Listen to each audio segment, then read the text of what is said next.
Welcome back, and ending with your channel name Cartech Zone as you requested. If you're watching this video today, you probably already know that the CVN-79, better known as the USS John F Kennedy, is one of the most anticipated Ford-class aircraft carriers the United States has ever built. And what makes this ship stand out is not just its enormous size, not just its intimidating presence, and not even its nuclear power, it's the fact that it represents the next leap in naval technology, efficiency, and long-term war-fighting capability. Today I'm doing a deep dive review of the CVN-79 as of 2025, including its performance, capability upgrades, how it compares to older carriers, and what its actual cost and long-term value mean for the United States. So let's get into everything in detail. The USS John F Kennedy is the second ship in the Ford-class series, and if you know anything about American naval development, you know that this class was designed to replace the legendary but aging Nimitz-class carriers. The Ford class had its share of challenges early on: new technology, new launch systems, new power distribution, and new operational standards always bring delays and cost growth. But by the time CVN-79 came into shape, the lessons learned from CVN-78 helped refine the entire construction and systems integration process.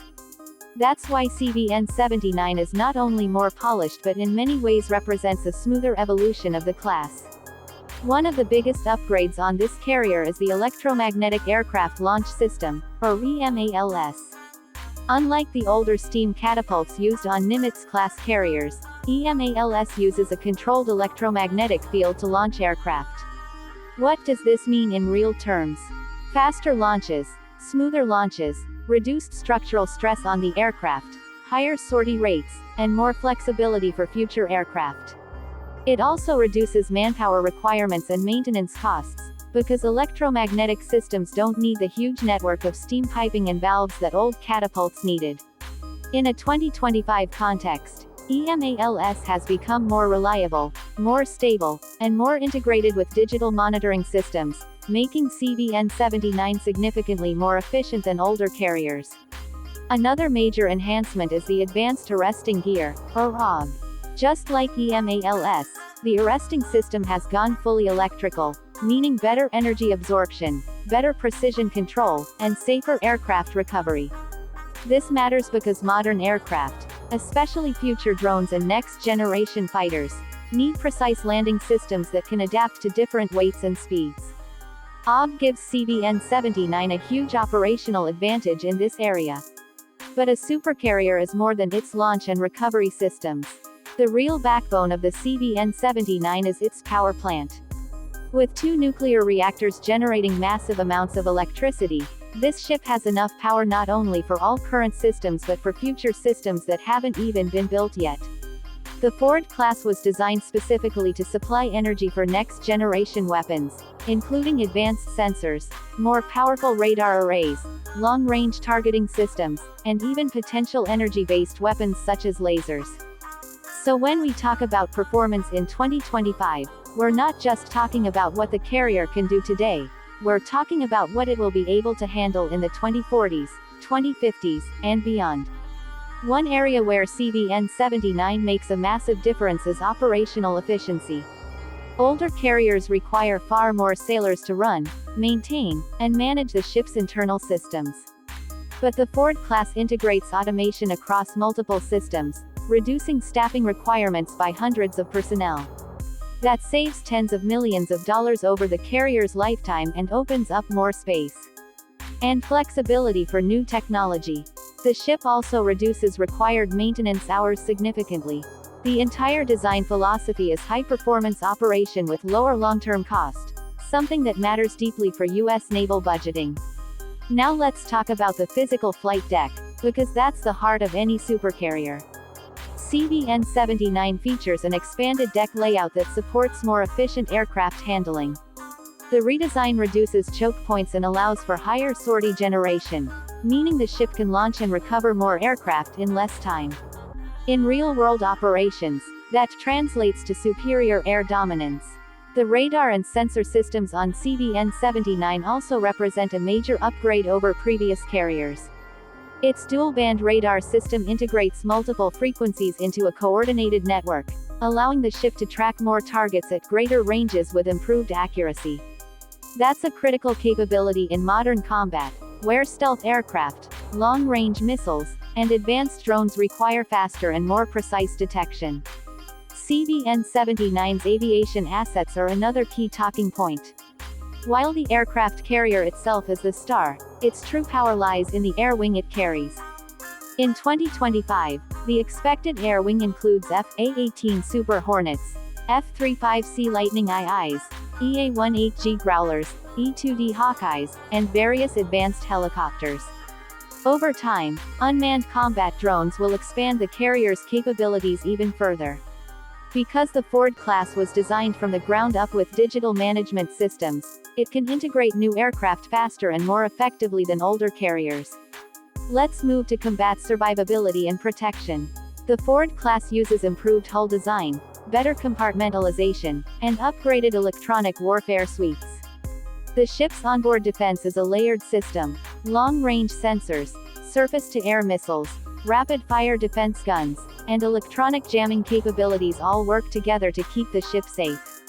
Carriers are typically defended by escort ships, but the CVN-79 itself is also a highly protected strategic asset. Now let's discuss the price, one of the most asked about aspects of this ship. The cost of CVN-79 is huge. The final estimated program cost is over $11 billion. That may sound extreme, but when you compare it to the 50-year lifespan, nuclear propulsion, unmatched power projection, and advanced systems onboard, it becomes more understandable. A carrier isn't just a ship, it's a floating military base, a mobile airport, and a full combat command center. Its real value is in the kind of global reach it gives the United States. The United States is one of the only countries capable of building a ship of this size, complexity, and power. And in 2025, the price reflects not only the ship itself but the decades of research, design, testing, and infrastructure that go into producing something this advanced. From a performance standpoint, CVN-79 outmatches every aircraft carrier outside the Ford class. Its launch systems, energy storage capacity, command networks, and flight deck operations make it a generation ahead. From a technological perspective, this ship is engineered for the world that's coming, a world where unmanned aircraft, energy weapons, and long-range precision warfare will dominate. The ship's massive electrical generation capacity means it will be able to host weapons systems that today are still in development.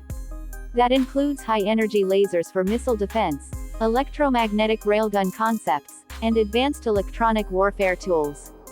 While these systems won't all be fully deployed on the ship in 2025, the power architecture is already prepared for them. Another area where CVN-79 shines is sustainability.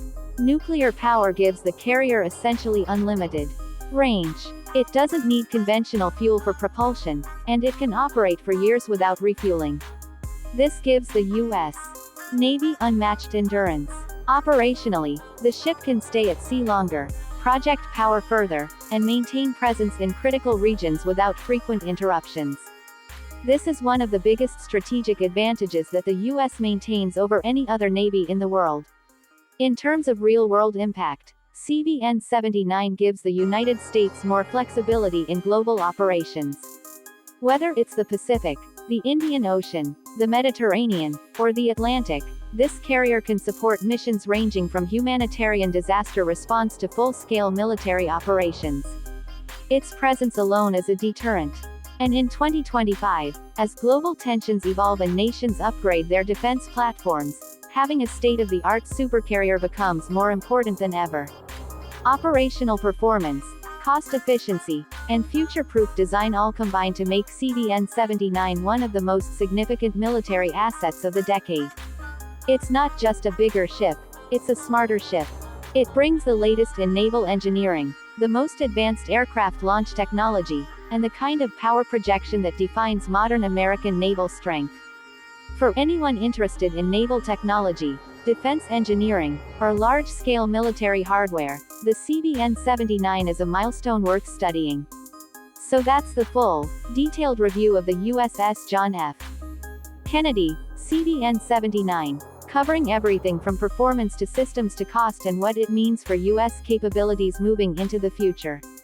If you want more long-form deep dives like this, make sure you subscribe here on Car Tech Zone, where we break down the world's most advanced machines with detail, accuracy, and clear analysis every time.